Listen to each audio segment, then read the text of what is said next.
Hey, good morning, everybody. It's Bobby, and today I'm going to talk about the story in the book called The Indian on the Hill. Now, if you just take one lesson from this, you might think that one lesson is that all about finishing the golf swing. Basically, Jitterbug said to the young boy, "Hey, Sammy, you see that big hill over there, that big giant wooded mountainside? There's an old Indian up there who's watching you right now. Now, he's too far away to actually see where your ball goes, but he can see you. So if you finish your golf swing and hold it in perfect balance, then he'll think you hit a great shot no matter where the ball goes." And so, as it goes in the book, Sammy faithfully held his finish and improved all the way along until he made his final putt. And so the lesson took hold, and it was all about making sure that he finished. But there was another lesson in there that had, I guess, involved a little more allegory. And that is the lesson that he taught me. Sure, I needed just as much as Sammy to learn to hold my finish and needed to understand the vital importance of that. But what he was there teaching me was something much more significant about teaching. And so let's go ahead and get into the first lesson. That is what he was teaching Sammy. He was saying that you've got to make sure you finish. This was the very first lesson. Perhaps there was something else he could have corrected, but he went straight to the finish. And that's because a finish through the golf swing, making sure you get to a consistent spot here, does a great deal to add consistency to what came before it. Now, I want you to think about this for a moment. Too many people regard impact with a golf ball as just a position. And when you hear the word position, that it sort of implies a destination or something static. I got to a position. Well, when we give it a more thorough examination, we realize it's not a position. It's not the destination. Rather, I think it's better, more aptly described as an alignment. And that is an alignment of the body, because you don't hit the golf ball with any part of you. You hit the ball with the whole of you. And so it's an alignment of your body as well as the golf club, the club shaft, and the club face. But you're only going to be consistently aligned in all those ways at the moment of impact if you swing with the idea of getting all the way to a complete finish.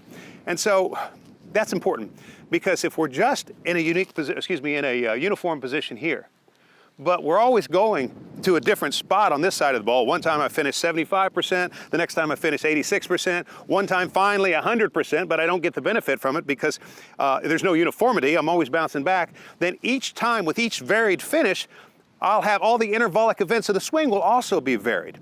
And so let me say that again. The only way that you'll ever be consistent at the moment of impact is if you have a consistent top of the backswing position and then a consistent finish that becomes your unfailing habit to observe both and give both as much attention. Now, so as to nail down the specifics of a finish, you can speak along general lines and say that while a lot of golfers do have some pretty varied positions at the top of the backswing, most of them finish in a very similar position on this side. And that is, number one, the right knee's touching the left. You'll never see a great player with their knee flared out here. Number two, not only is the right knee touching the left, but also the right shoulder is closer to the target than is the left shoulder. All right? You'll never see a first-rate player whose chest is simply facing the target. They're always going farther. And then finally, and this is just as significant, there's a perceptible glide to the finish. Now, let me contrast that and say what it's not. It's not a crash landing. All right, well, I sort of got this knee to this knee and this shoulder past there, but there was no element of glide. The work has been done and a soft, compliant body simply glides, evidenced by the fact that at the finish, there's no tendencies to tip left or right.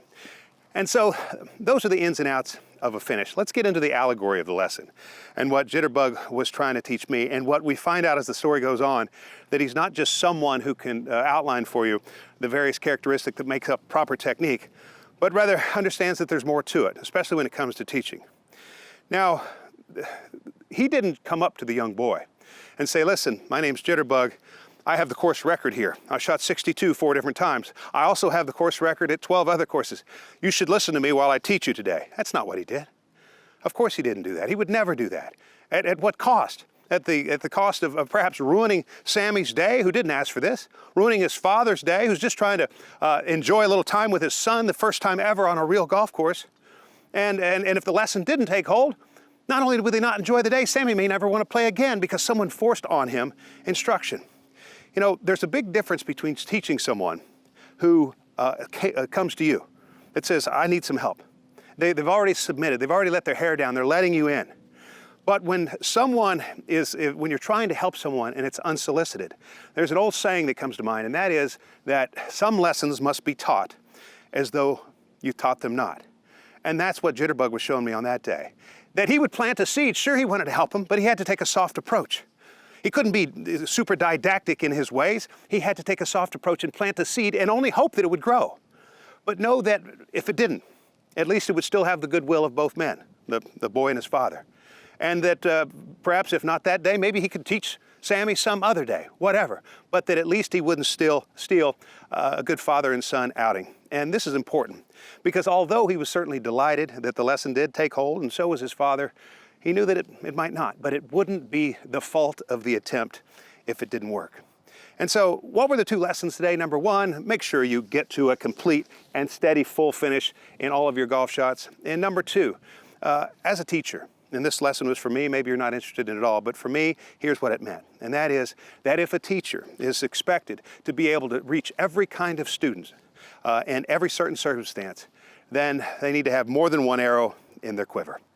I want to thank you for watching and thank you for listening, and I'll see you next week.